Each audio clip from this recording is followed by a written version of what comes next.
something else. Something better. Something better.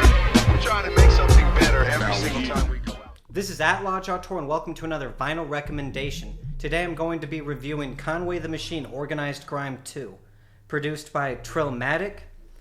And I had never heard of Trillmatic before. This is an unfamiliar artist, and I found a name. When I looked it up, I found a name, Mefucks, and he's like Flea Lord's producer. And when I looked him up, it was very strange. It was a Reddit forum from Instagram of them, like him beefing with Benny the Butcher over Benny flexing he made a bunch of money off of rap, and this producer, I guess, made a bunch of money off of cybersecurity, so he was saying Benny was lame for bragging about making money off of art. But I think that's pretty impressive. If you can make the money from something like rap, that's incredible, so Benny has all the right to brag. Anyways, I think that's the producer. Just let's get right into it.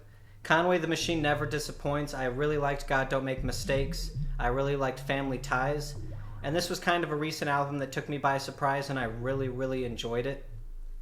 I really like the intro. Right off the bat, it gave me Everything Is Food vibes, which is one of my favorite Conway projects. And I like when he raps over guitar riffs. It sounds like a soundtrack to like Thief 1981, which is one of my favorite movies. I really like that style. And there was a really cool vocal flip on Phone Call that I enjoyed. That was probably one of the better tracks. And I just like Mixtape Conway. These are just quality street bars. He's not really talking about as much as like he talked on God Don't Make Mistakes. But I like mixtapes. I like the style of rap where they're just flowing and talking street shit. So I think this really delivers in every way in that regard. I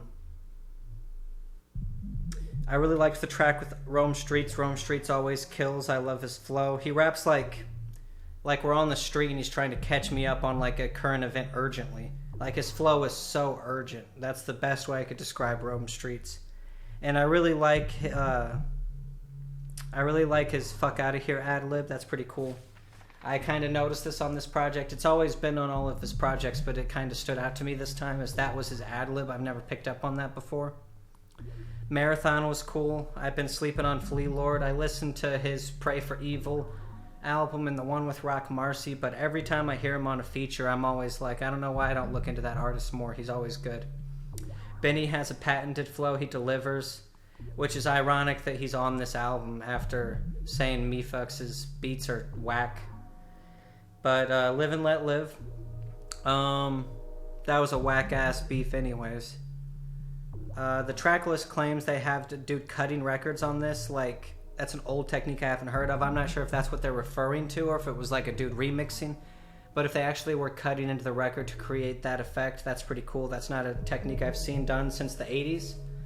So, a lot of good table work. You really can't tell if they're using like analog table work or if it's a DAW or if it's a digital product nowadays, because after like the lo-fi era, everything was trying to emulate vintage sounds, so it's really hard to place exactly how they produced this, but it sounds like they're using a lot of old vintage DJ techniques. I liked I Let My Soul Cry. That was a cool hook. Overall, the album just, Conway can't flow badly. Everything he does delivers. Everything he does is heat. I definitely recommend this project wholeheartedly. The production is solid. The samples, the way it moves around. They even sampled the rubber band for this, which is pretty cool.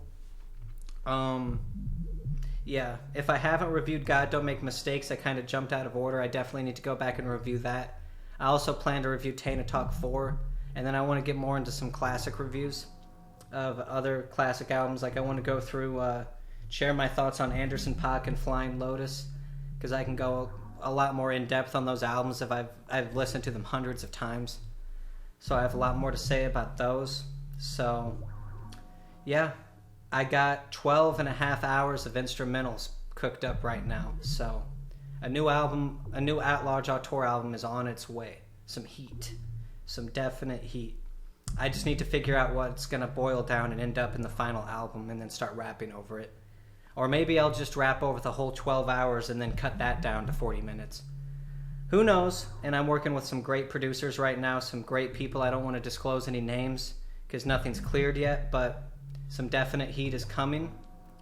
And yeah, that's it. I just wanted to shout out this Conway album. It's kind of flying under the radar. I originally listened to it on Bandcamp, but I think Paca the Plug uploaded it, so you can find it there. And yeah, solid album. Gave me everything as food vibes. I just loved it from beginning to end. This is something you can just easily just throw on and vibe to. Like, I don't want to say background rap, but it's kind of background rap. It's not as demanding of your attention and focus as like God Don't Make Mistakes. It's kind of just a chill. Trillmatic is a good description. It's just a nice, cool-ass album, so definitely recommend it.